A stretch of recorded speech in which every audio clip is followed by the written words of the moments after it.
220 people register for this webinar,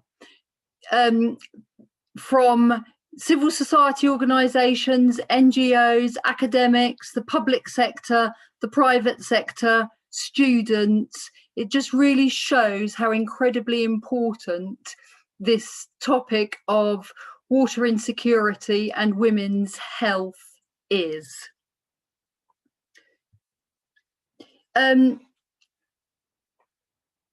It's a hugely international crowd listening to us today, and we're an international team. We're also a very interdisciplinary team, matching that of our audience. I'm Dr. Stroma Cole, an anthropologist cum geographer from the University of the West of England. Paula Tallman is a political ecologist from the USA. Gabriela Salmon is an epidemiologist from Peru, and Binahayati Rsyidi, also known more commonly as TT, is a social welfare policy analyst from Indonesia. We're all going to talk just for about 10 minutes. We want this webinar to be really interactive. But we'd like to keep all the questions and discussions to the end. But please, as your questions come to mind, please use the question function in Zoom to make your questions and hopefully stimulate some discussion later. I'm going to talk a little bit about how this research project came about and the changes that we've had to make due to COVID-19. Paula's going to give you some background to water insecurity and the scale that we used for the research. Gabby's going to give you an introduction to the particular aspect of women's health that we're talking about, gender-based violence. And TT is going to share with you some of the preliminary results that we've just got in from Sumba, literally just got in because the team only just finished their first phase of field work last week. As I say, we're only going to talk for 10 minutes each, and then we'll go into a question and answer and hopefully a discussion. So I think it's probably interesting just to know how this team came together as a disparate international and interdisciplinary team. I was doing work in Labuan, Bajo in Indonesia on gender, water and tourism, and I had a hunch that the tourist industry's overuse of water, which was negatively affecting women's lives, was also the cause of increased gender-based violence. I had no evidence for that. And then at a seminar in London where NGOs came together, they shared that they also had a hunch but didn't have the evidence to demonstrate the connection between household water insecurity and gender-based violence. So I put a call out to the Household Water Insecurity Research Coordination Network, and Paula answered that call, and we very quickly clicked. However, our research is too close. We weren't an interdisciplinary team, just the two of us. We're too like-minded and do work in that's too similar to be considered interdisciplinary. We both got anthropological backgrounds. So she reached out to Gabby in Peru as a public health epidemiologist, and I reached out to my network in Indonesia and found Titi, who's done a lot of work on gender-based violence, and it being policy analyst, came from another discipline altogether. So we were could be an interdisciplinary team, and we made partnerships not only with NGOs based in the UK, but also based in the two research sites Sopan in Sumba, Indonesia, and Purisma in Peru. So that way we believe we had built a strong interdisciplinary partnership, international, and we applied for a British Academy Knowledge Frontiers grant with the title of Water Insecurity and Gender-Based Violence, Exploring the Links and Steps for Prevention in Indonesia and Peru. And the idea was to examine whether this link where we all had this hunch of increased water insecurity leads to increased gender-based violence, but more importantly, really, what makes it worse for women and what makes it better for women? What confers to them vulnerability and what would improve their resilience? And also, if we're doing it in two countries as far apart as Peru and Indonesia, what generalizations could we make for other contexts? So we used the HWISE scale, which Paula's going to talk to you about in a minute. We added our own section on gender-based violence, and we did 360 surveys in both field sites.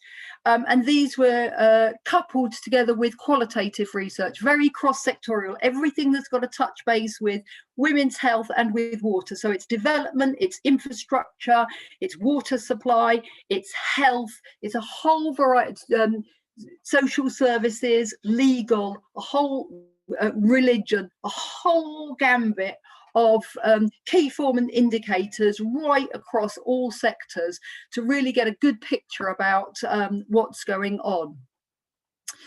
And then we got the grant. Great, marvelous, except COVID came. We got the grant in April, and we didn't know, of course, in April how much COVID was going to turn all our lives upside down.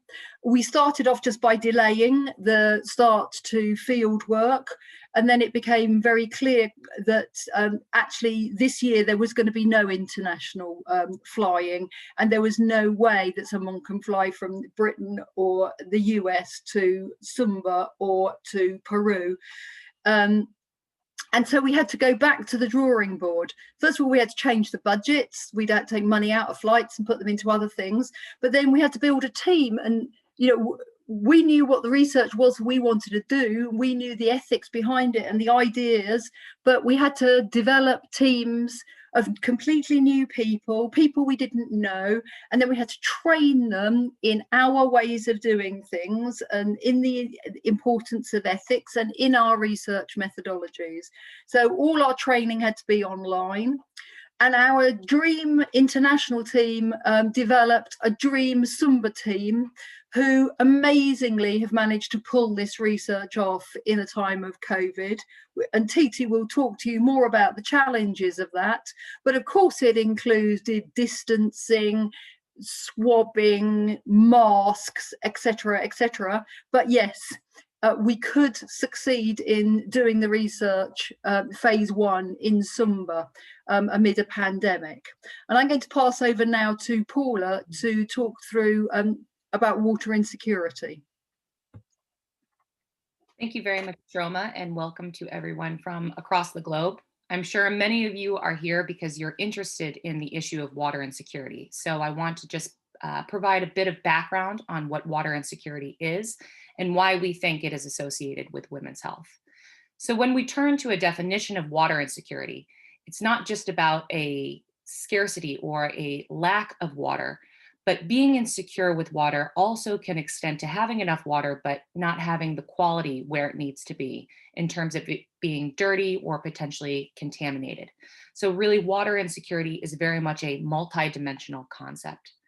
And we all know from personal experience and within our work that water is integral to both global and household activities. And so on a larger scale, water is used for agriculture and sanitation. And then on the household scale, where having clean water is potentially even more important, we know that water is used for cooking, for cleaning, for washing of dishes and clothing and people, for sanitation and sewage if it's not provided by the government, as well as for smaller scale gardens and animal husbandry. Now, Stroma, if you can take me to the next slide, please. Because water insecurity is so important, it is even more concerning that it is such a global problem. We know that 785 million people live without access to safe water. 2 billion people live without adequate sanitation. And 2 billion people live in countries, as you can see in the red in the map in the background, living with high hydrological stress. Given what we know, scholars and practitioners, you can take me to the next slide, Stroma, thank you, have come together in what we call the HWISE-RCN. And Stroma mentioned this when explaining our project, but to tell you a little bit more about it, HWISE stands for Household Water Insecurity Experiences Survey. And the RCN piece is Research Coordination Network. Now, what this is, it's funded by the National Science Foundation here in the United States, and it is a community of scholars and practitioners who are bound by an interest in studying and addressing water insecurity. And this research network, and please do follow the links and get in touch if you're interested in joining, provides a way for these individuals with shared interests to share methods, events of interest like this one, as well as make academic and practical connections like our team did through the HWISE network. As well, this group of people is amassing a becoming large and growing body of literature, looking at both the drivers of water insecurity as well as the repercussions that water insecurity has for multiple domains of life. Stroma, to the next slide, please.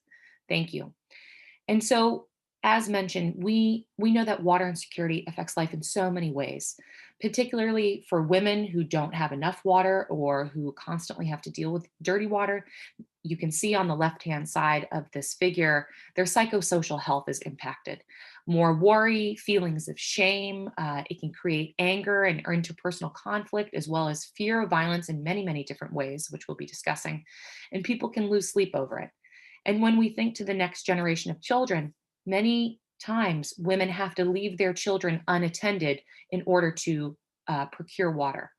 As well, we know that water is central to food, that without adequate water, it impacts the quality, quantity, and diversity of foods consumed. Food insecurity goes up, more energy is expended to get food, right? And so that has long-lasting impacts as well. As well, at times, the whole household economy can fall apart when there's not enough water. But we want to draw your attention to perhaps an overlooked connection, which is with intimate partner violence. And we want to scale out a little bit to draw your attention to the relationship between water insecurity and gender-based violence. And in just a moment, my colleague Gabriela Salmon is going to tell us about what gender-based violence really means, but you might be wondering, I can see how this connects to nutrition and psychosocial health, but how does it connect to intimate partner violence or gender-based violence? But as we mentioned, water is essential to everything that takes place in the household. And we know that globally, typically women are in charge of these household obligations, such as the washing, the cleaning, the cooking, etc. When water is scarce or contaminated, women then face additional challenges to meeting their household obligations. And our question is whether increased water insecurity provides the spark that then leads to violence within the household or even outside of the household. And so, Gabby, if you want to take over from here, and please tell us about the nature of gender-based violence.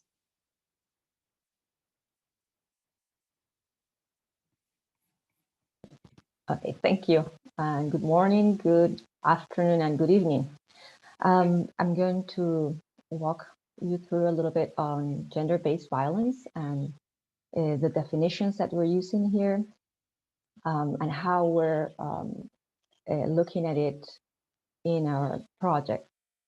So the United Nations defines violence against women as any act of gender-based violence that results in or is likely to result in physical, sexual, or mental harm or suffering to women, including threats of such acts, coercion, or arbitrary deprivation of liberty, whether occurring in public or private life.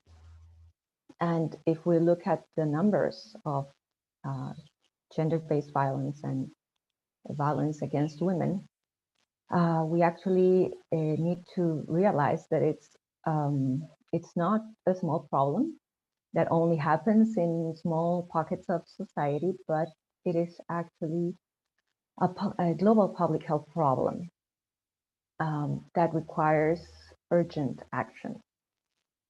Can we move to it? Thank you, Stroma. So when we look at the numbers and the prevalence that we have on gender-based violence, you can see here, when we're talking about current prevalence, we're referring to any report of physical or sexual violence by an intimate partner within a 12-month period. Keep in mind here that we are not, these numbers are not necessarily including psychological violence, at least for the numbers globally and the numbers in Indonesia. In Peru, it shows a bit of that disaggregation. And you can see the numbers are more or less similar across, globally, and the two places where we will be conducting the research. If we can go to the next slide, please, Donna. Thank you. Now, this is why also for our project, we will be assessing the different domains of violence against women, of gender-based violence, in the emotional, sexual, physical, and economic violence. And as we could see how these water insecurity issues would affect women and families across different domains, violence can negatively affect women's physical, mental, sexual, and reproductive health. It has been associated with increased risk of injuries, of depression, anxiety disorders, unplanned pregnancies, sexually transmitted infections, and a variety of other health problems. And then we also have the impact of within the families and the children of these women who grow up in families where there is violence. They may suffer a range of behavioral and emotional disturbances. That can also lead to some developmental problems, and also, more importantly, perpetrating or experiencing violence later in life. We also have to think that as we go to the next slide, please, Roma. Thank you. If we look at this web of relationships that I was just mentioning, and how gender-based violence will impact a women's life, there are multiple pathways through which this violence can lead to adverse health outcomes. And this figure highlights the three key mechanisms and pathways that can explain many of these outcomes. We have mental health problems and substance use, which might result directly from any of the three mechanisms, and which might in turn increase health risks. However, it's a very complicated pathway, and we also have to think some of these which may lead to disability and even death, which may be caused directly by the violence of some of the. We think that 38% of homicides to women are committed by partners or ex-partners, and this is not accounting for suicide and other situations. And also, if we're thinking about COVID, and if you can click there, thank you, Stroma. The COVID situation has also, with the lockdowns that have been, that were used to try to prevent more transmission in several countries, including Peru, For instance, we had an increase in gender-based violence in reports as much as 30% of what was regularly reported before. So this has led to a very important crisis exacerbated by this pandemic. Now I will move with these to Titi, who will tell us a little bit about the findings and the field challenges she had in Sumba.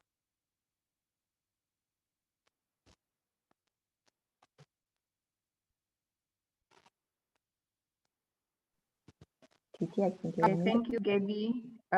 Good morning, everybody, and good evening for my Indonesian fellows. I'm going to explain about the preliminary findings from our research at Haharu in East Sumba, Indonesia. So Haharu is the largest district in East Sumba. It's a very dry area with a very low rainfall every year, and the dry season starts from June to around November or December. And because Haharu is a very big district and with limited number of people living there, and so you can imagine that people live in a very widespread area. So they will, live far away from each other. And in the 4 villages that we focus our data collection, we found that social and economic structures as well as infrastructure in those areas are quite varied. So for example, in 2 villages, there are no electricity, very limited electricity services. It's only maybe provided for 5 hours a day during the night time. And even in one village, we cannot make or we cannot receive any phone call because there is no connection at all. And in other village, we only have a very limited telephone connection. And most of the area is dominated by the savanna. So you can imagine from the picture that we presented here, it's quite a challenging situation for us. And sometimes we have to stop data collection because there is a, burning in the field. So we cannot continue going into meeting the people there. And the primary finding from Sumba, I'm going to focus more on the qualitative findings. Next slide, please, Stroma.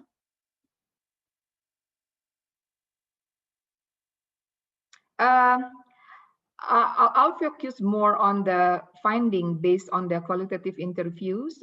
Firstly, is from the victim's perspective, because we interviewed women who we found from the survey experience gender-based violence and are willing to participate in the qualitative interviews. And the second one is from stakeholder perspective. So there are 3 cases I want to talk about. The first case, there is a statement by our respondent when she said, "You shall collect the water until you die." So this is the case of, we call her maybe Mimi. So Mimi is a 19 years old female who is a slave, working for her master, her noble master family in one of the village. And Mimi already has started to stay with her master since she was 3 years old. And then because she is a slave, so she has to doing her duties, serving the families of 14 people. And one of the responsibilities she has to do is to collect water, and she has to get the water maybe 1 or 2 kilometers down the hill, and then bring the water up to the hill and go to her master house. and she has to do that 2 times, in the morning and in the afternoon. And Mimi also is responsible to cook and cleaning up the house. And when after she got married, she got pregnant, and she experienced physical and emotional abuse by her female master, and then she has to give birth twice prematurely, assuming that because she has a lot of physical and emotional burden on her. So even during her pregnancy, Mimi still have to collect the water, and the slavery form of practice in that village is accepted as a norm, and nobody tried to change the practice, so it still persists in that area. And for the second case, it is about a woman, a 70-year-old woman who has to collect the water for 50 years far from her place. So we call her Apu. She lives in the top of the hill, and in order to reach her house, we have to climb about 170 steps to go there.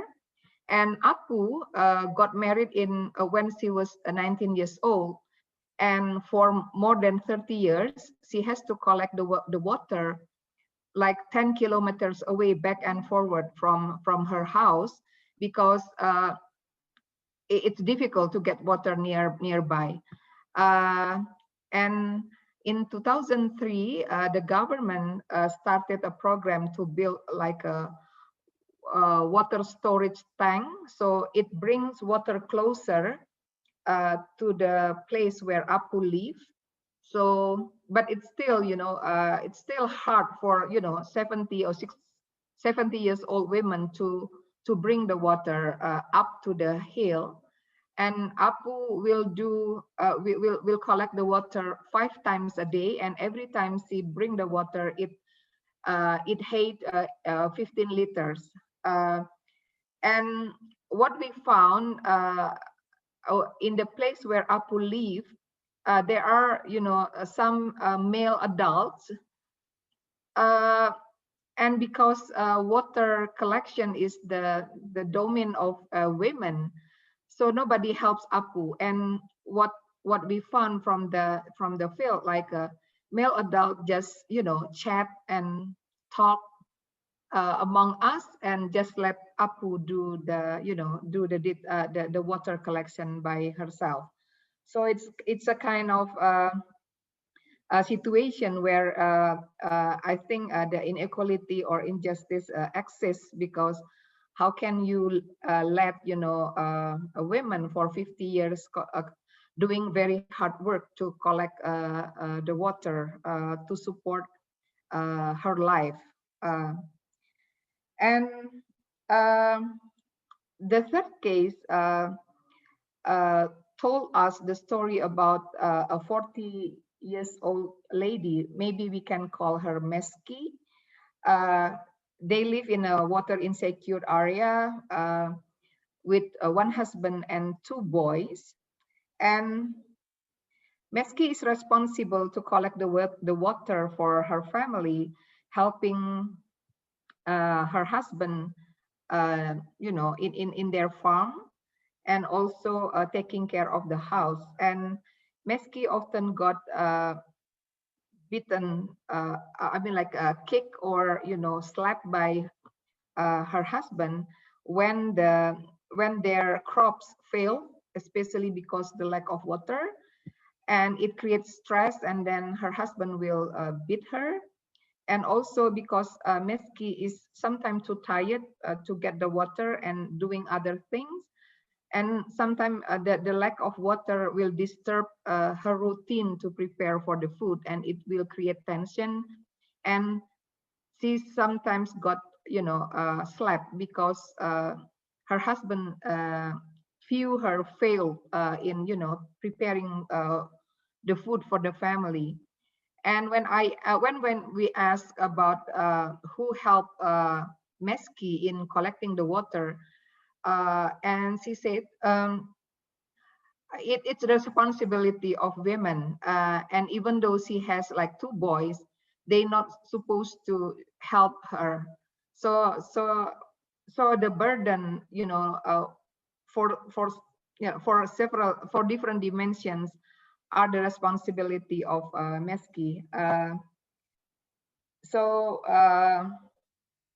She said, like, lack of water had created tremendous stress on my family, and she expect that to get free water because they cannot afford to buy water, even though there is a truck water come to the village, but they have to pay for that, and because they don't have enough money to buy the water, sometimes they have to borrow from their neighbors, and will pay them back when they got the water from the water truck. So that's all of the 3 cases that indicated how water insecurity affect women in different ways, which is in a way that violate their rights and affect their well-being. And I mentioned about how it affect Mimi or Meski or Apu, you know, so we can discuss about that more. And then from a stakeholder perspective, we found that there is very little understanding among government stakeholders about how water affect women well-being. They understand that water has been a problem and it create burden for women, but very limited action that integrate the interagency cooperation to address that. So they will see water issue is the responsibility of, let's say, agency for general public office, but the violence against women is the responsibility of another agency. So they not communicate each other. They will see it as a separate issue, and we found that water problem has been issues for like many years in East Sumba, but the attempts to minimize the problem is still very limited. And when they talk about providing water, giving access to water, they will talk in the sense of urban middle class people. So they only talk about, okay, how we can extend the PDAM or water company, so it will, you know, it will reach out the people who are particularly living in the cities. And we also found that lack of political will as another constraint in expanding the water availability, especially for rural poor in East Sumba. But more findings are on the way, because we still you know, we have some other findings that may be not available at the moment, but there are three aspects that I can underline for this presentation. Next, please, Stroma, the next slide.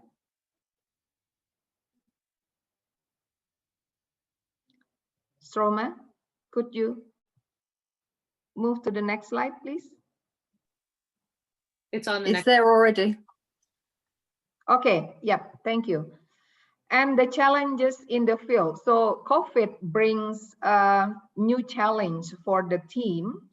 Stroma already told about how it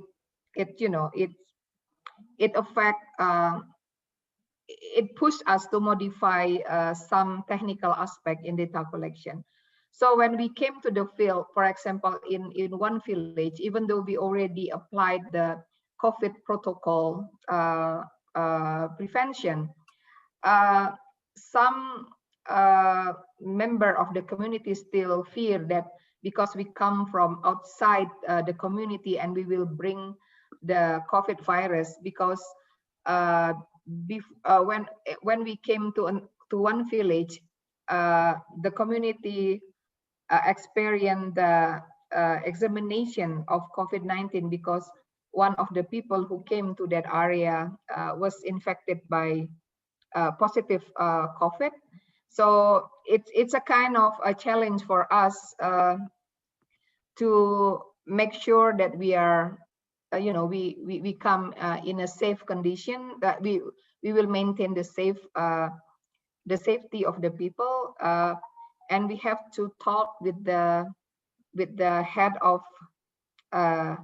district and then the village chief, to make sure and to ensure the people, that it's okay to participate in the survey.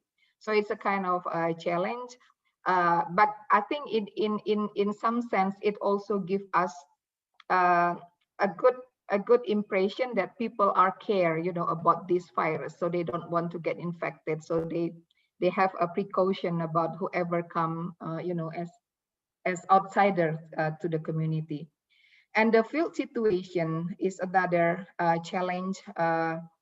For example, we found that it's the people, because we do random sampling, so we cannot select whichever houses we wanna visit for to recruit the participants, and we have to walk. Some of us have to walk far away, and sometimes it's difficult to meet the people, the potential participants, and we cannot make any confirmation because we cannot call them because there is no telephone connection, and also the road to reach out the community is challenging, and so it's create tension sometimes, because we want to get, for example, we want to get the survey done in a specific time frame, but sometimes we have to delay and add another time, because of the field challenge. And the challenge is also related to how we maintain privacy and confidentiality, because the topic of the survey is very sensitive. It is about gender-based violence, and because we do the research in a close-knit community where people know each other very well. So when we come to one place, for example, the neighbor will ask, why don't we come to their place as well, and they want to know why, what we talk about. And especially when we do the qualitative interview with the victims, we have to make sure that we do it in a very in a private and in a condition where we will protect the safety of the informants. So it's kind of a challenge, and we have to find a way to really follow the protocol to maintain the privacy and confidentiality, as well as to protect the safety of our informants. But so far we succeed in doing that. But we learn it's a new learning for the team, to do such kind of research under this kind of circumstance. That's from the field. So I will let Stroma or Paula for the next presentation. Thank you, Titi. I really appreciate that. Stroma, if you can take us to the next slide, please. I want to note that despite these challenges in the field and the fact that our work is really still in its preliminary stages, that the stories that are being transmitted from Indonesia really highlight how this connection between water insecurity and gender-based violence is very much intersectional. And so as Titi mentioned, there's a woman who has to go up, I think she said 160 stairs, round trip at some points, it was 10 kilometers, and she's 70 years old. And so we're seeing how age plays a part. And then the woman who was a slave, I believe, was pregnant at the time with, I'm not sure if Titi mentioned this, also had a toddler with her, and still needing to do these very difficult journeys to get water. And so pregnancy being an added layer of vulnerability. And what our team in Sumba also mentioned to us is that they noted that children are often subject to physical violence when not meeting household obligations, often in relationship to water procurement. And when we consider all of this together, the elderly, pregnant, children, and in pregnancy, women require more water. So there's probably dehydration going on, this physical exertion to get the water, in addition to the psychological stress of not only having water insecurity, but being a slave and part of a lower caste, can come together to influence the physiology and developmental outcomes of the fetus. And so looking forward, we're seeing this emerging theme of potentially intergenerational effects of water insecurity on both women and children. And so this is a lead that we would like to pursue in the future. But for now, next slide, please, Stroma. Our plan is in January, we will also be conducting field work in Piura, Peru, and that will be with our lead, Gabriela. And then in the summer 2021, next year, we are hoping that Stroma and I will be able to travel from the UK and the US if COVID precautions lift to facilitate participatory multi-stakeholder workshops at each site. So I just want to conclude with some final lessons in international interdisciplinary research in COVID times. Hold on, sorry. Is the video on me, guys, or is it on TT? Doesn't really matter. We know that even if we are not able to travel to Indonesia, that the team, and Peru, that these teams will be able to execute the research. And we know this because COVID has challenged us to really put in more efforts to capacity building in terms of the local teams. And our partners in Peru are already expressing that that's really what they want, capacity building, so that they can do their own research that corresponds to policy in their communities. And this shows that these challenges have actually made our research more socially sustainable, because it's not just research and solutions being brought in by people who are in foreign countries, but also environmentally sustainable, because we're not taking these long flights that we know contribute to substantial emissions that are ultimately at the root of the problems that we are studying. But at its core, we have been able to do this research across 4 countries and under the challenges put forward by a pandemic, because as a team, internationally and locally, we provide each other mutual support, and we all share a passion for this particular issue. Last slide, please, Stroma. And what we're passionate about is the possibility that we can understand the direct and indirect impacts of water insecurity on women's health and well-being. And as Stroma mentioned, most importantly, that we can potentially identify the factors that confer resilience or vulnerability to both water insecurity and gender-based violence. And if we can identify these factors and unpack them in collaboration with other academics, local institutions, public and private organizations, as well as non-governmental organizations and local community and policy leaders, then we can co-produce knowledge that can actually have an effect on policy and on women's lives.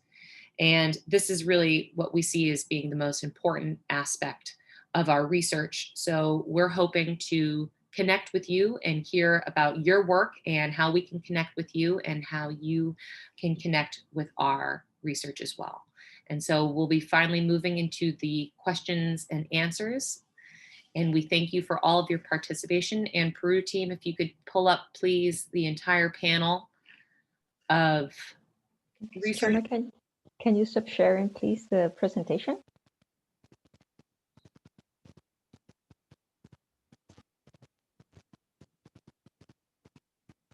Wonderful. Great. So did we receive any questions in the Q&A, or should we maybe open it up to, if we can get any of the participants on screen, if they want to virtually raise their hand or physically raise their hand, and we can take any questions?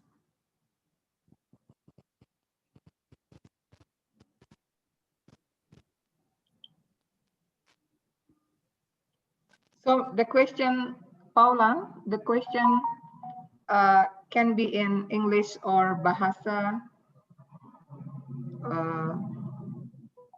Indonesia, right? Yep, it can be in English, Bahasa, Spanish, whatever question would be easiest. Is it Karina or Maribel? Do we have any questions that were plugged into the question and answer function? There's Miles raised her hand. Miles, sorry. Okay, great. Can you hear me? Yes. Can you hear me? Miles. Yes. Yes. Doctors, ladies, I just, as a layperson, I just want to compliment you for the work that is very important. I was very impressed of the noble cause that you're pursuing. Again, as I'm not an academic, but as a layperson, anything we can do to help support you down here, Dr. Tallman, to do your continued research, please count on us. Thank you. Not much of a question, but we always appreciate acknowledgement. You covered the subject very well, very simply understood. Again, for a lay person like myself, it was very interesting and well presented. And again, it was simple. It was put in a simple enough form that anyone can understand the important work that you're doing. Thank you. We appreciate it. Thank you. Great. Do we have any other questions that are coming in? We have a question here from Rosa Silvera. She's saying, well, it's in Spanish, so I'll translate. If carrying water is part of this life system of women, how could we change this to help diminish this burden, this work? That's a great question. Stroma, do you want to take that, or who feels best positioned to take it? I'm sure we can all take it in turns, and I think that it's a very good question, but quite a complicated question, because we can't change patriarchy overnight, right? That's just not going to happen. So why does it always fall on women to be the water carriers, or to do all water work? In fact, water work is synonymous with women, whether it's washing, cleaning, showering babies, caring for the old. It's always using water, and it's the work of women is water work. So one part of it is obviously challenging patriarchy and getting men to understand the problem, that you can't ask us to do so much, and to share. And this is particularly when, you know, the world's trying to push us into having economic roles as well as just roles at home, and then we're doubly burdened with domestic and economic roles. So that's one thing. Some of my work in Indonesia shows that where men have tools, they will help with water fetching. So when I talk to men, they said, no, I don't collect water, but my motorbike does. So it's about the social stigma attached to men helping women. So I think that there's a lot of tools out there. They don't have to be motorbikes. There's simpler tools in terms of tools to carry water, decreasing women's burden. But there's also at a governmental level, you know, it isn't you can collect water and you can store water, you know, there's plenty of places in the world that are seasonal with their water, but our water runs to our taps and we can turn it on when we like. And it's about political will to make that happen.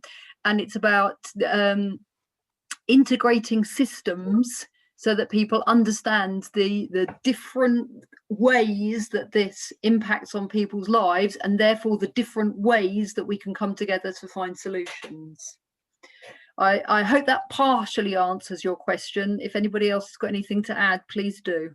Well, just to build onto that, Stroma, TT had told us that there were two issues, many issues, but two that she had observed while doing the field work.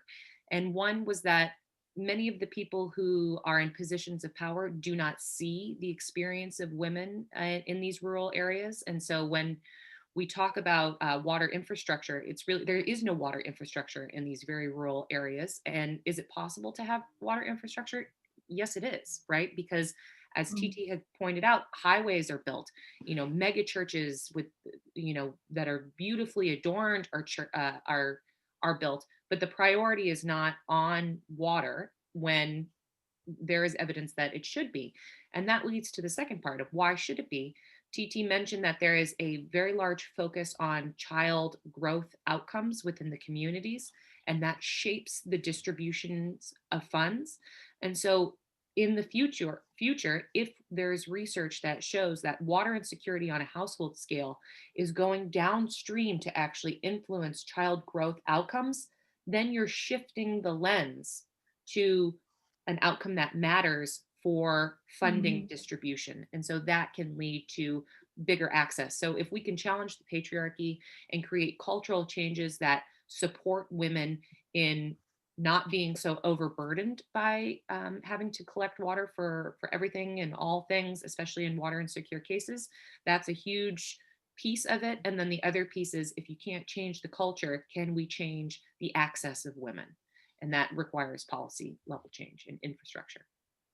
Yeah, I think I agree with what Stroma and Paula mentioned about the policy making process is largely, dominated by male or patriarchal perspective, because we see like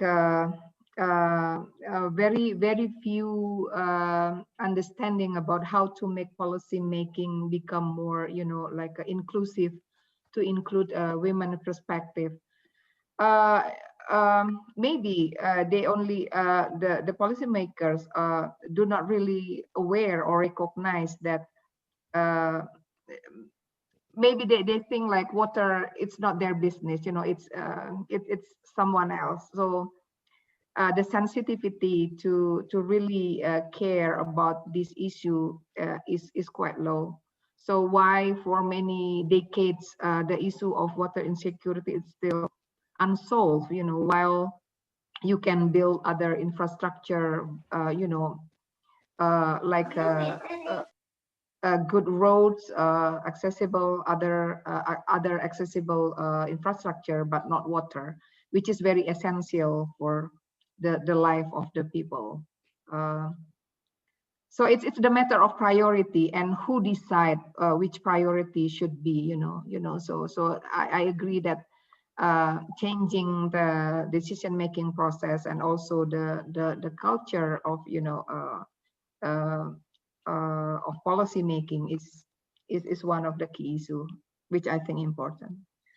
Yep, I just want to add to what Titi is saying and Paula mentioned as well. And there are some ways and some initiatives that are already taking place. I know at least from one in Peru, where they were actually trying to involve women in these decisions on how these infrastructures for water are going to be used, and how to better design them so that they can also focus on the needs of women. So I'm just looking at the question and answer, and Titi, I think you have a question as well that's very relevant, is if women are afraid to talk about these very sensitive issues, did you have any strategies that you use to help them speak about their experiences? Yeah, I think one of the strategy is to build trust with women, we do it through we can say like 2 layers. For the first is like try to approach them through survey, so and explain to them what the purpose of the survey, so they really understand, and try to really convince them that we will do it in a very private or confidential way. It's not easy because even though we found many, some women confide that they are the victims of violence, but not all of them are agreed to participate in the qualitative interviews. And even we have one case where a woman said that she experienced domestic abuse by her husband. But then when we asked whether she would like to participate for the qualitative interview, she said yes. But then when we returned to her house in the other day, she changed the story. Oh no, that it's not what I told you, because the husband was there. And especially when also the difficulties to reach out, the slave, because we have 2 cases of slaves who experience violence in their by their master at home. It's not easy. I have to acknowledge there is Marta Hedi, one of our team member, who is also attending this meeting tonight. Not tonight, tonight and morning time. Okay. And she has to use her skill to to really listen and try to find a good time to reach out, because we cannot just do it at one time. We have to come several times to really get the proper time to do that. And under the supervision of the master, you can imagine it's not easy to do that. But I think making sure the informant that we will protect their confidentiality and try to give them more time to listen to what they say is, I think, is very important, for this interview, because and coming as a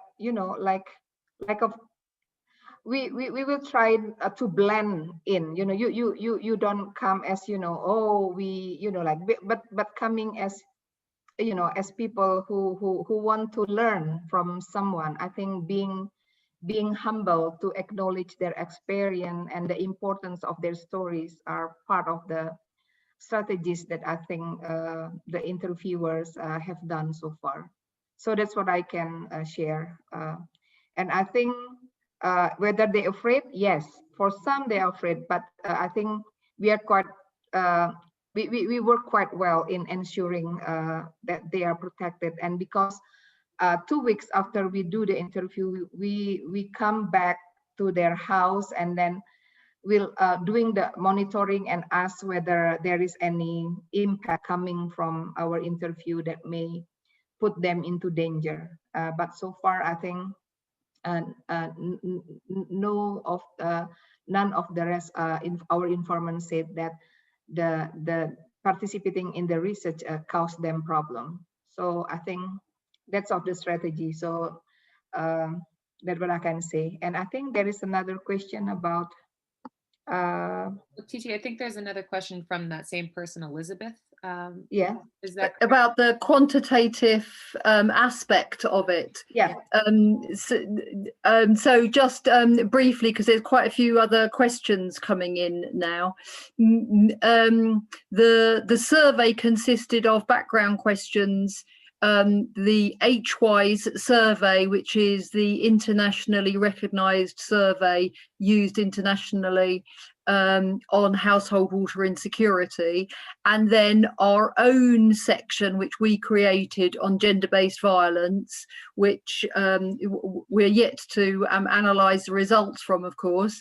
And finally, there was also a section on food insecurity, and importantly that was on the back of the survey, so that if any point in time the interview was interrupted, the survey was interrupted, the questioner, the enumerator, could turn straight to the back and continue the conversation being about food insecurity rather than anything that was personal. But we can fill in more about the quantitative dimensions if you've got any further questions. But I think perhaps we've got some other questions. I'm just going to take one more and then I'll hand over to you, Gabby, because there's some Peru directed questions. But in terms of the experiences of Indigenous women, the women in Sumba are Indigenous women. They are Indigenous, the Indigenous community of Sumba. All right, so they're both rural and Indigenous. So I think that we're covering. And of course, Paula talked earlier about intersectionality, and of course which community you come from, and the cultural background within that community, and the fact that slavery is still accepted in some areas of Sumba is of course part of the issues that we're going to be dealing with when we deal with the analysis. But yes, Indigenous as well as rural. And I think to shift this over to Gabby, in Piura, Peru, Gabby, would you say that the people that we're working with would be considered Indigenous? No, right? No. So definitely, and I see also there's sort of a related question from the same person who's asking about the diversity and climate, and of course, different cultures. We do have Indigenous groups. Here, we will not be working at this time because we're going to be working in Piura, in Tambo Grande. But definitely, we presume that a lot of the experiences will differ, whether you're in highlands, whether you're in the coast, or whether you're from even in rainforest areas where you may have, excess water, but then the quality of the water is another issue.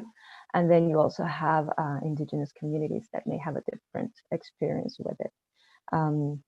So, well, for now, we'll focus on this northern coast area, and hopefully we can also work on this more in the future. There's somebody else also asking about continuing this work in Latin America and other areas. And that would definitely be interesting to see how these experiences and how we can look for ways to make sure that we can find ways to improve the situation. Yeah, and so this work, the reason that Stroma and I were able to connect was because I had published a paper on water insecurity and mental health outcomes among the Awahun in the northern Peruvian Amazon.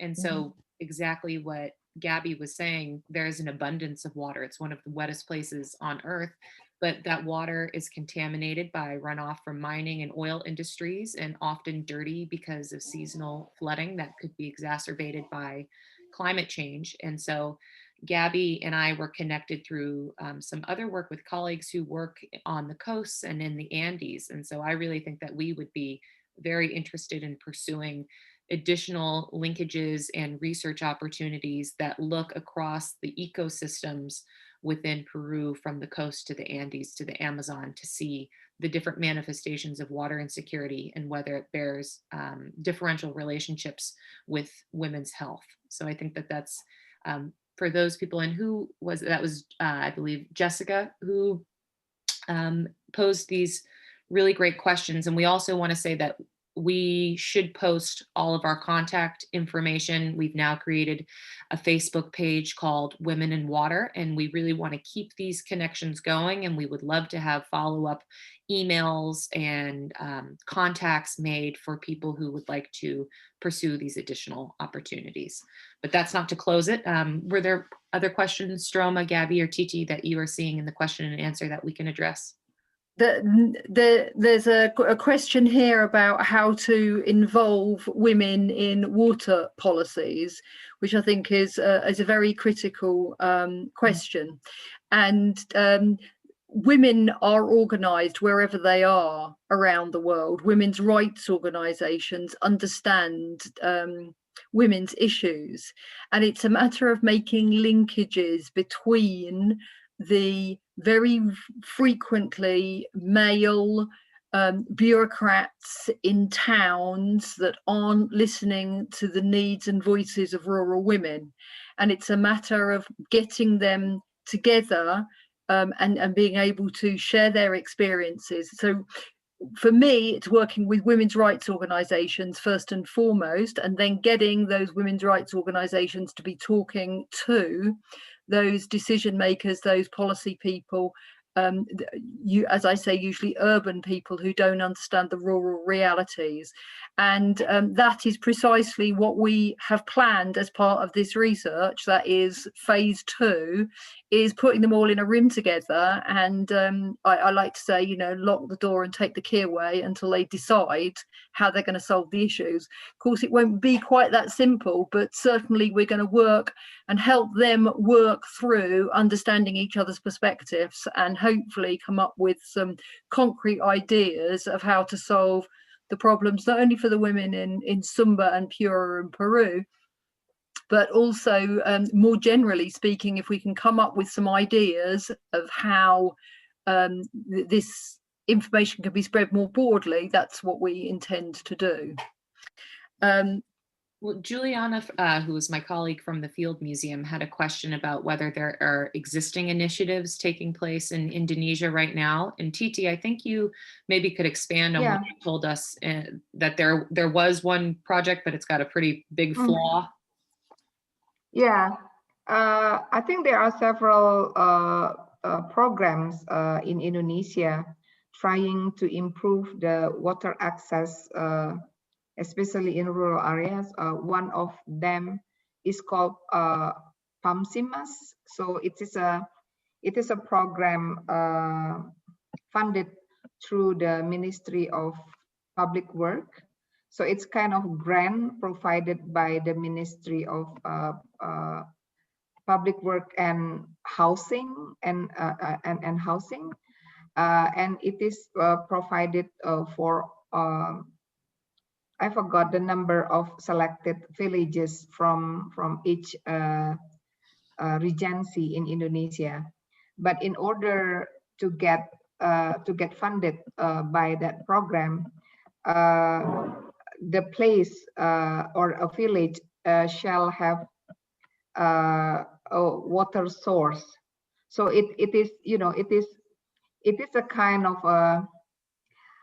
what I can call maybe irony, because when they try to improve the access of water to the villagers, and you have to have sufficient water source in order the program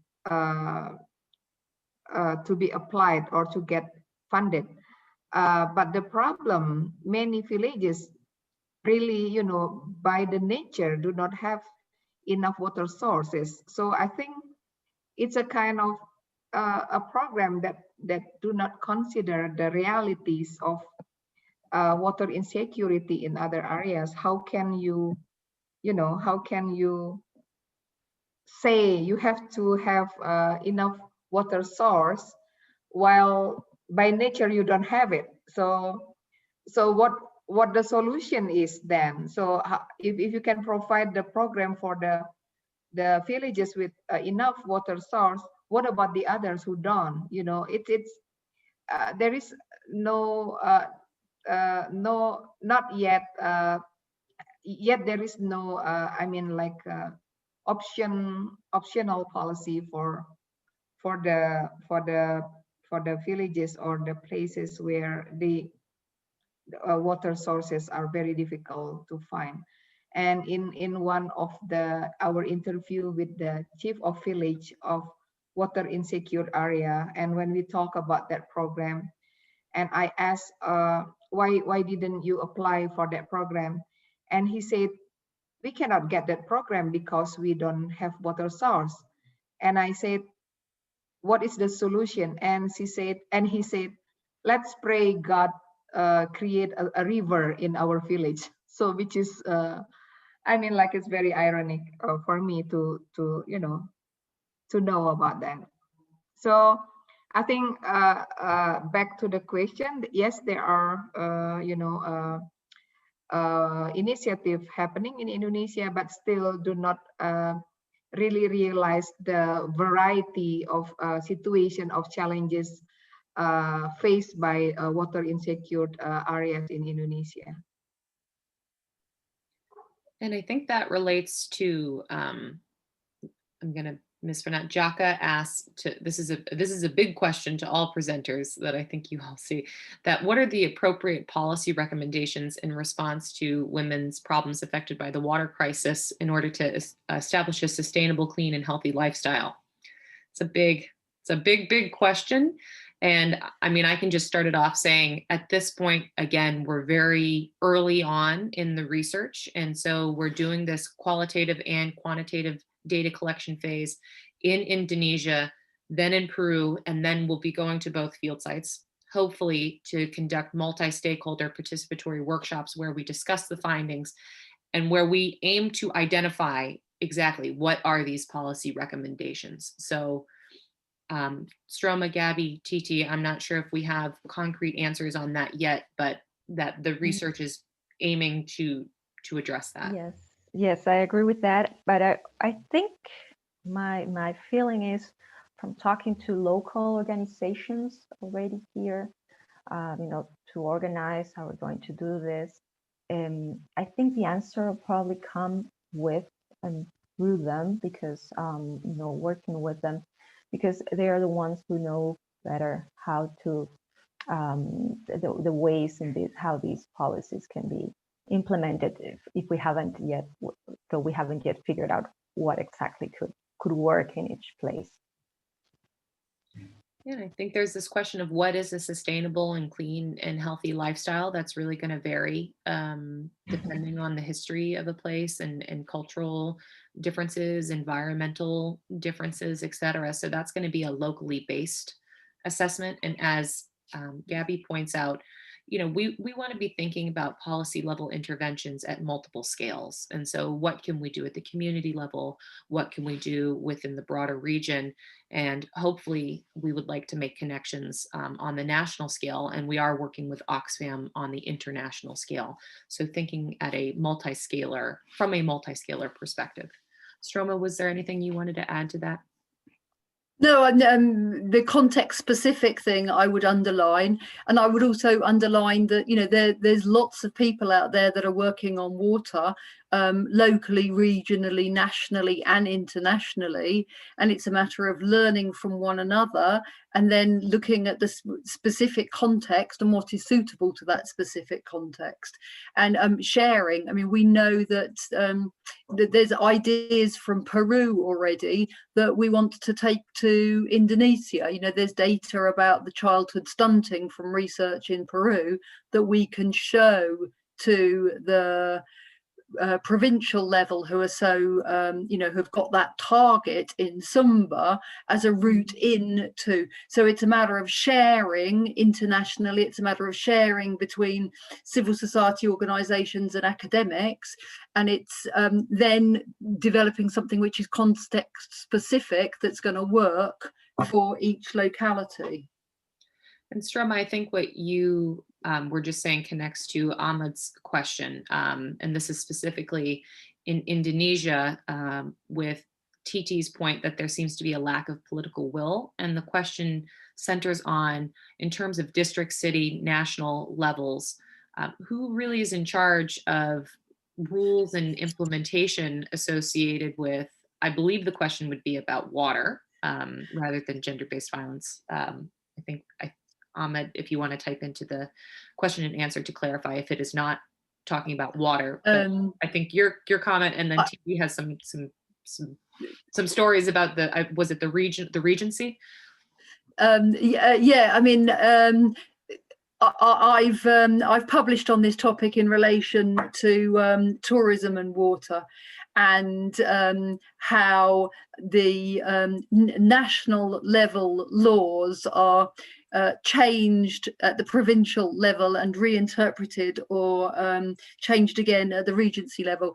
Indonesia has a system of local autonomy, and so at the regency level, the regents, or the bupati as they're called in Indonesia, can have considerable control over their area to decide what they're going to do. And so you've got these multiple layers of regulation and legislation going on, which quite often are not in sync with one another.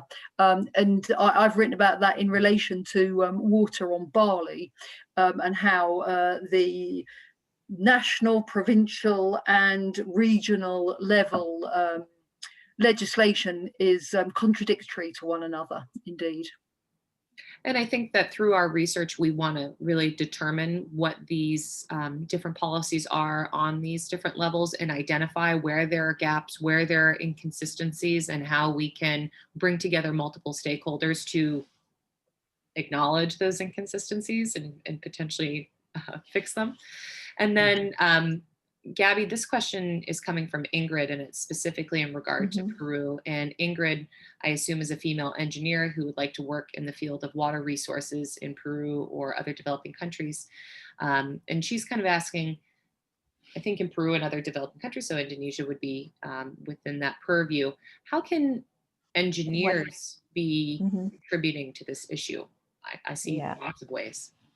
Yeah, but I think the main thing would be to have, a gender view of things, not just how, make sure that you get, who is this, what is this design, what you're working on going to work, and I'm sure it'll probably have those people be women, so we have to make sure that that view is incorporated in what's the service, the provision going to be in the end, to make sure that those needs are fulfilled.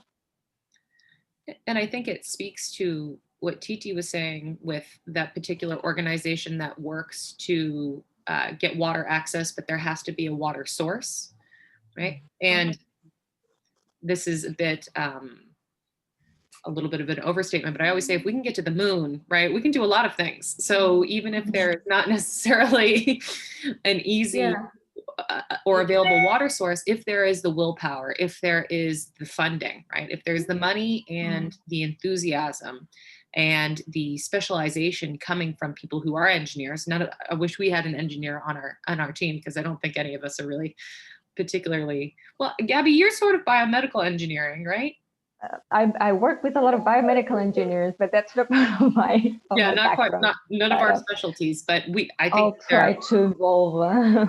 And this is going to become more and more important, because climate change is creating more aridity, right? It is getting drier out there. Existing water sources are drying up, and not to say that we should just drill down into the earth and look for deeper water sources, but we need engineers out there if we're going to make differences in women's lives in terms of accessibility.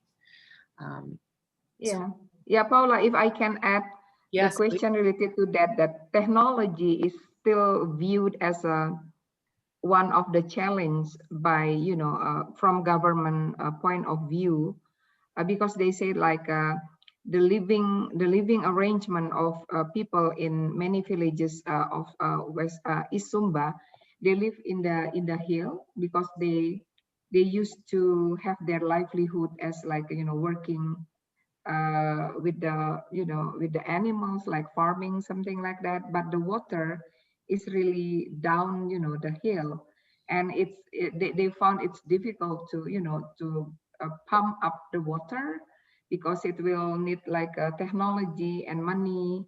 But I think for how long you will always have the reason or justification, we need money, like for decades, like you can mention about that forever, unless you really really work to find the way out. You cannot just say that over and over. We need money, we need technology, but you don't really, do measurable actions, to really address that situation. And based on our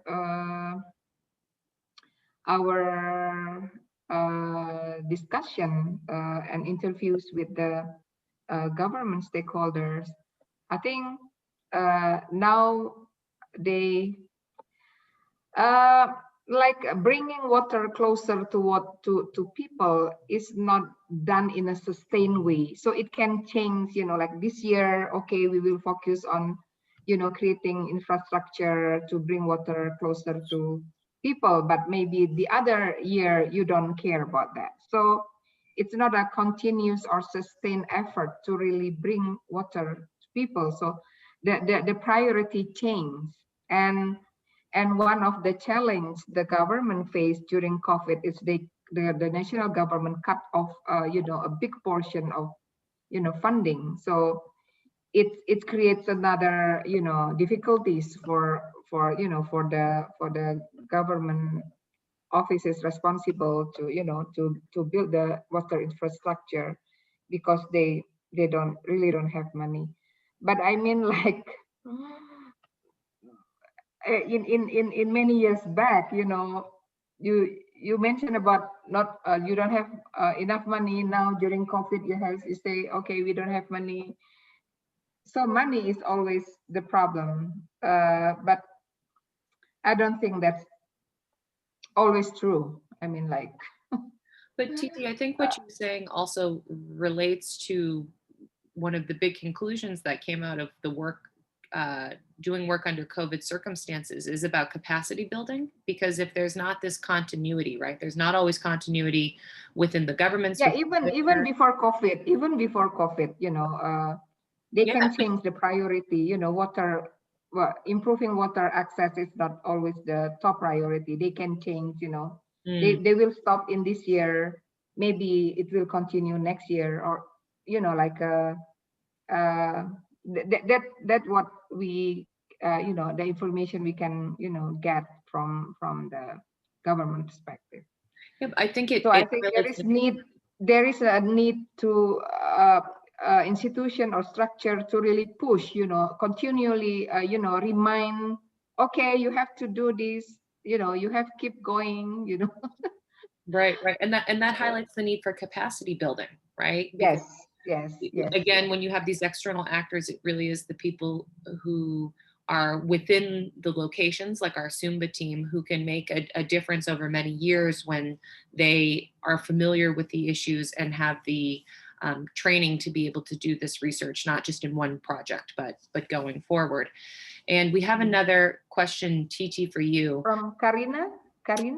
How is a woman behaviors in a situation of needing clean water at Haharu? You could do that. Well, you've got maybe to all. But what I can say, Karina, it really affects women in a way that is, make us think that we really need a change. We really need to help women and then make water more accessible, for the whole community, because we know, like, women need more water than men. For example, we found that during menstruation, for example, women in the water insecure area only have like a very limited, they only can use very limited water to wash themselves. And because of that, our interviews with the midwives in the village found that they found, like reproductive health related illness, due to, lack of water, are quite common in water insecure area. But when the water access is improved, the illness just, disappeared quite, quickly. So So it affects women health, and also when we compare the women activities in water secure and water insecure areas, we can see like more empowerment in terms of economic development is more feasible for women living in water secure area, because they can plant vegetables for their own consumption, or selling like vegetables to earn some money, and and they feel more happy with the life they have. But for women in water insecure areas, the life are more challenging, because sometimes even it's difficult for them to to have like veggies to eat,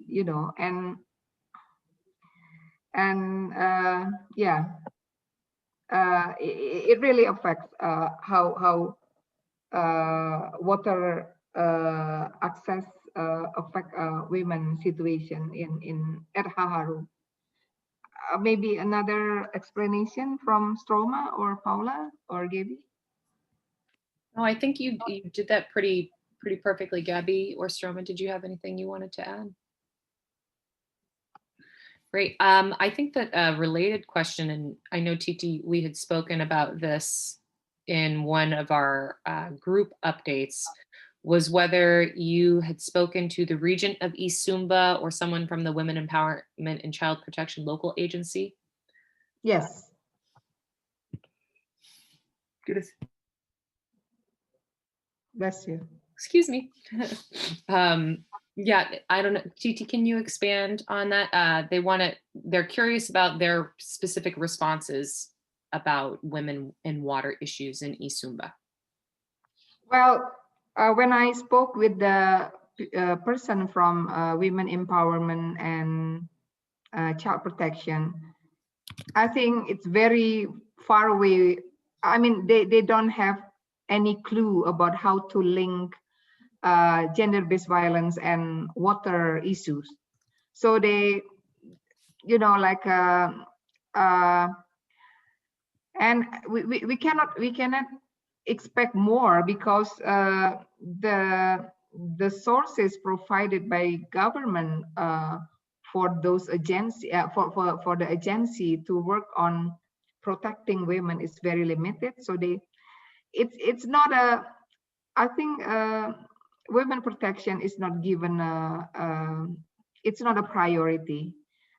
We can say that because they only receive very limited amount of money. There is no shelter for women who are abused, and they will tend to use family reconciliation or deliberation, rather than bring the case to the police to be follow up based on the anti-domestic violence law. We have a domestic violence law, but for many cases happen in reported to the office, they will not follow it up to the court. And also because when I ask why, for some reason they say like because many women they are not legally married, because there is a practice of customary marriage. So it's not, they call it like kawin adat, but not registered through like through the state. So, and they said like, oh, we cannot accept this case to be to pursue working on the case. And this is ridiculous. I mean, like, how can you discriminate women based on the what you call legal and customary marriage, because customary marriage is accepted as part of the practice in the community. So and what I can say, there is no clue from our understanding how they link water and gender-based violence. So they only see it as a, okay, this is economic problem. They don't see how water, the burden of collecting water or finding water and doing many domestic works at the same time may increase, women risk to be to experience violence by husband. So I think we need to mainstream that perspective that say, well, it is possible. There is a link, between water issue and gender-based violence. But so far we find any little clue from their perspective about the link between the two aspects.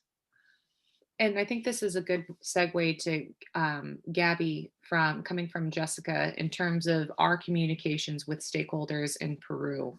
She's asking whether we plan on presenting our results to the Ministry of Women, the Ministry of Environment, that the Ministry of Environment has a action plan and climate change group within that ministry, and they're supposed to be pushing policies with a gendered perspective. And so maybe you can speak to those plans.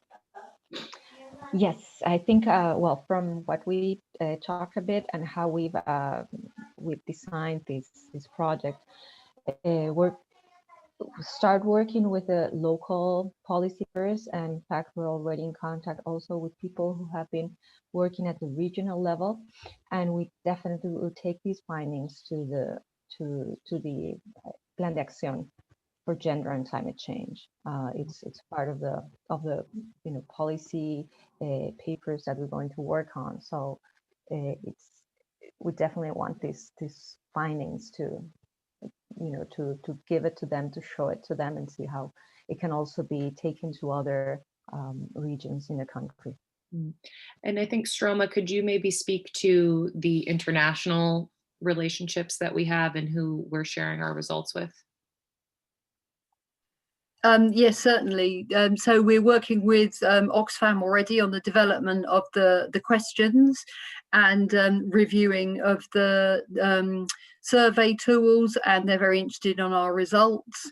Also Water Witness International and Water Harvest and other watery civil society, international civil society organisations. And I also think it's very important to understand that this is a human rights issue. So, for example, in Indonesia, we'll be taking it through the human rights agenda there to, women's rights, gender rights are human rights, right? And gender-based violence is a human rights issue. And as is access to water a human, there is the right to water, right? So it touches on two very fundamental human rights. So I think that that's another way in for us to attempt to influence policy. And I think that these, eventually we'll be having more social media and maybe even our own website where we can start posting these types of organizations that we're already partnering with, and we can have contact information so that any interested parties can reach out to us if they have suggestions for additional organizations or methods of collaboration. And I see that Nadia is asking a question about whether it's possible to do some joint work on water issues in Amazonian communities on the Ucayali River. I think we would, be, especially all of us, but Gabby and I, being centered in research within Peru, would be very excited to talk about that.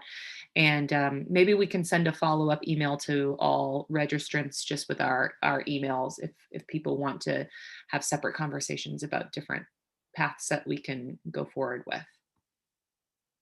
Okay. Yes, I agree. That's a wonderful idea.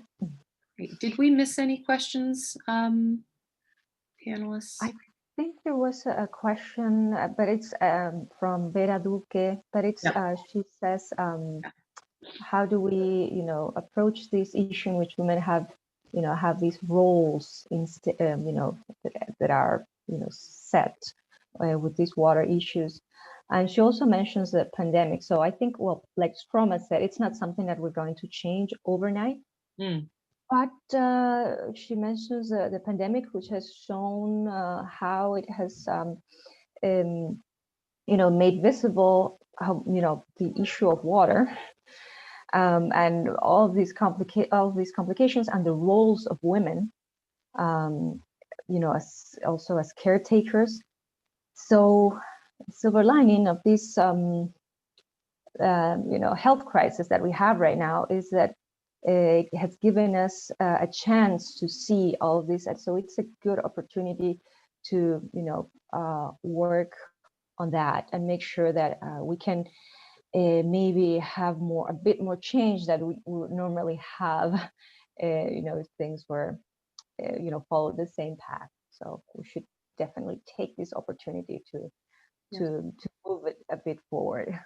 I mean, just personally, I've spoken to people who say now that people are stuck inside together, that all parties within the household are becoming a bit more aware of everything that goes into what women do to take care of the household. And so, like you said, Gabby, this may be a space to maybe reorganize some of the obligations and power asymmetries that have been, I think Vera says, the natural state of things for a long time. I mean, the natural state of things has been upended by the pandemic.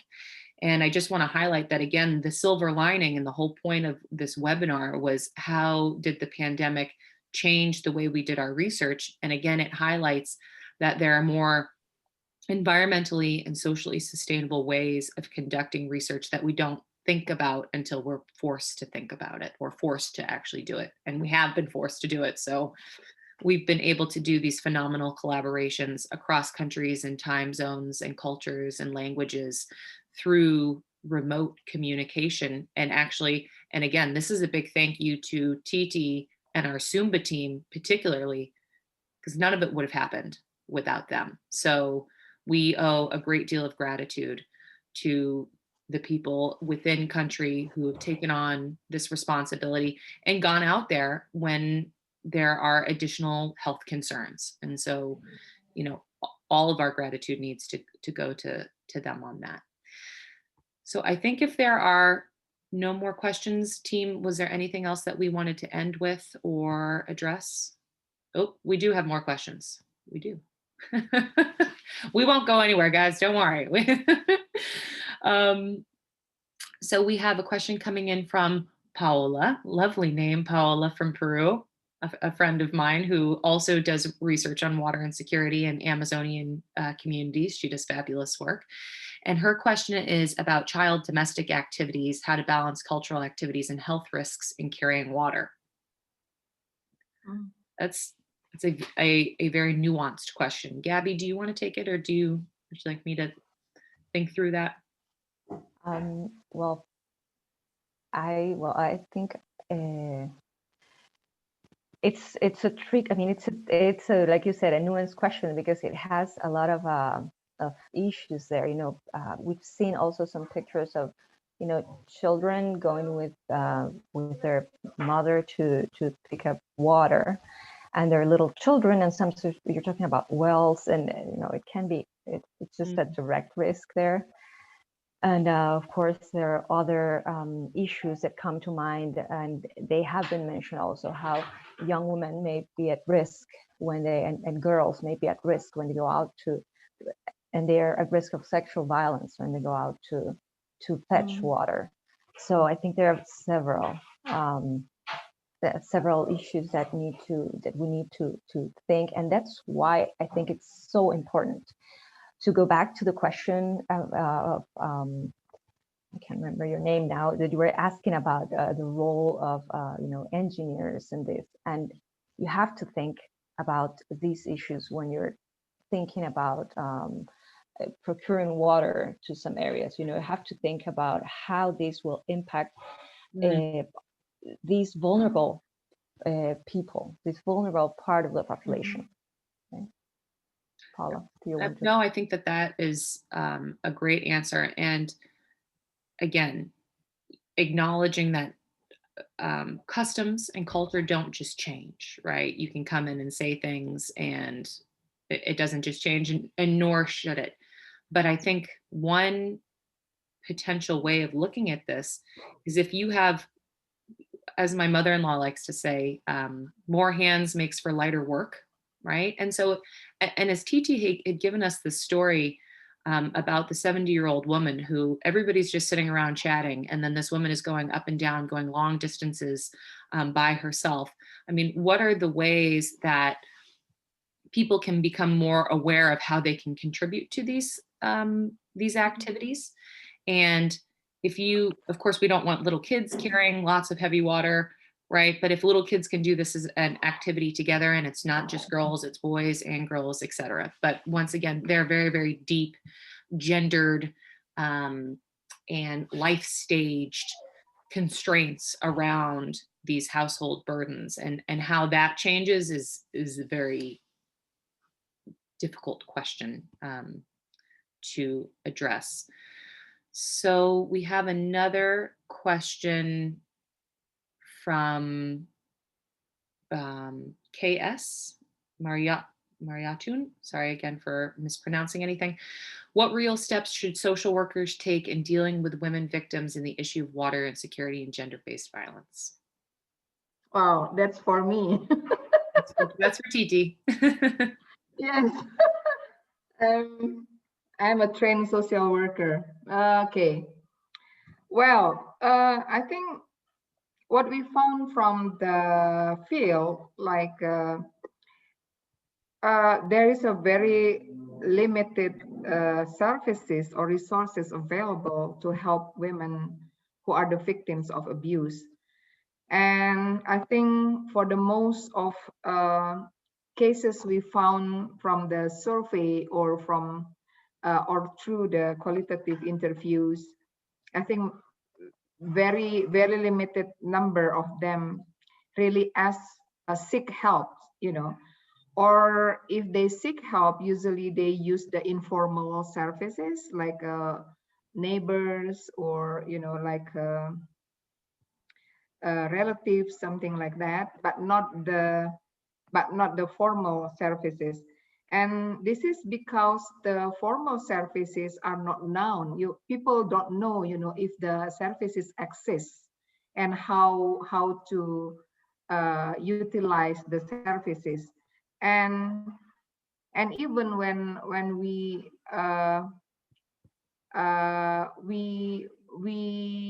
interviewed the midwives and asked whether there is a standard of procedure applied at the community health center if there is, a victim of violence, ask for help.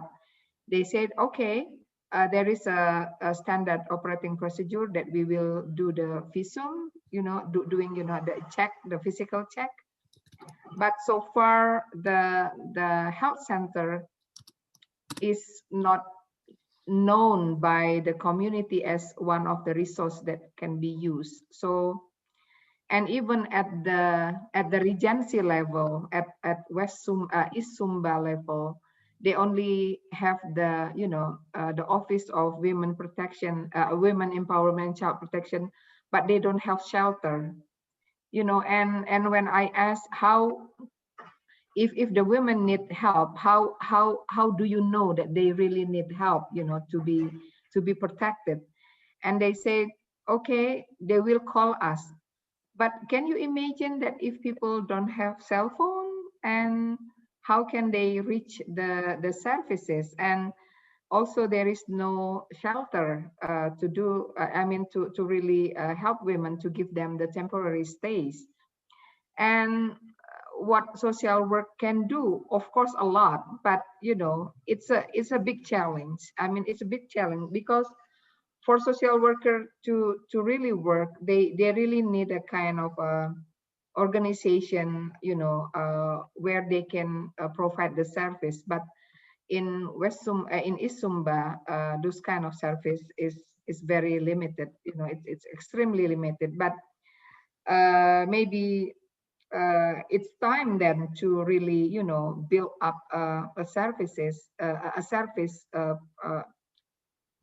to help women. So, of course, a social worker can do a lot if they have the place to really, work on in providing the service. But I think people our friends in East Sumba still need more time to, and we need to support them to to build a system that work together to help, because there is a separate a role. For example, they will go, if there is a case, they will report it to police, and police will ask the health officer to make a check, and after that they will do another service as needed, but they don't do it in integrated way. I think social worker can play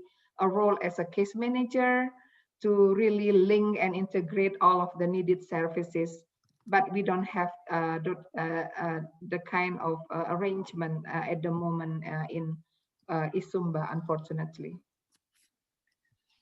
Stroma, did you want to just, you're on mute, Stroma. Yeah, I was just going to add to that this huge need for this multi-agency cooperation when it comes to supporting women. And maybe I'll just illustrate it with an example from Tanzania, just so we've got all continents ticked this today, on a project that I'm working on in Tanzania, where women face gender-based violence, working with a legal aid organisation. When one man is brought to justice and sent to jail, it dealt with gender-based violence in the whole village. It took a huge amount of courage from that one woman and a huge amount of support from that civil society, NGO, locally based organisation that supports women. But what they needed was one case to go to court, for that man to see justice, and it really had ricocheting consequences in the whole local area, because it was, wow, gosh, something had happened to us, and shame for that guy really ricocheted through the community. So yes, multi-agency cooperation, including legal services getting involved, I think is incredibly important to support these women. I don't think we can carry on taking questions absolutely all afternoon. I thank you all so very much for your active participation. It's been great having discussions. I'd love to thank my team once again for being my absolute dream team to work with. You're a great group. I'm so glad I found you. Thank you, HWISE, for making those contacts for us. We want to stay in touch. You can either use the Facebook page, which has just been put there. You can contact us via email. We want to hear from you, suggestions, questions, other projects, any input. We really value it. And hopefully you'll come to our this is our kickoff meeting, but let's hope we can have others. And we now know webinars work to bring people together and have great discussions, so we're going to do more of it. Thank you very much again for attending and listening. Cheers, and speaking team.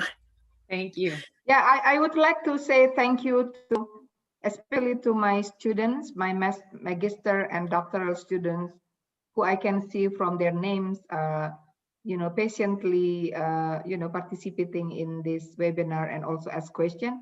Also, thank you to my, the participants from Peru and maybe UK or United States. Thank you for, paying attention to our work, and then give some questions and also insight from our research. And also to my beloved colleagues that I have never met in real life, Paula, Stroma, and Gaby.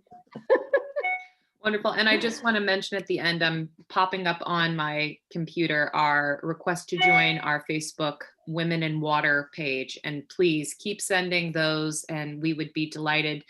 We just started the page in anticipation of this webinar, and so we're going to be adding more content, more pictures, creating group chats. I think this is going to be a wonderful way for us to stay in contact before we have the next webinar. And we'd also be delighted to hear more input about the types of topics and themes that you would like us to address going forward. So thank you all for all of your time, and we will be in touch soon. Muchas gracias a todos. Now, panelists, should we? I see somebody coming to my door, so maybe I should go. Do we have to end, or let me stop.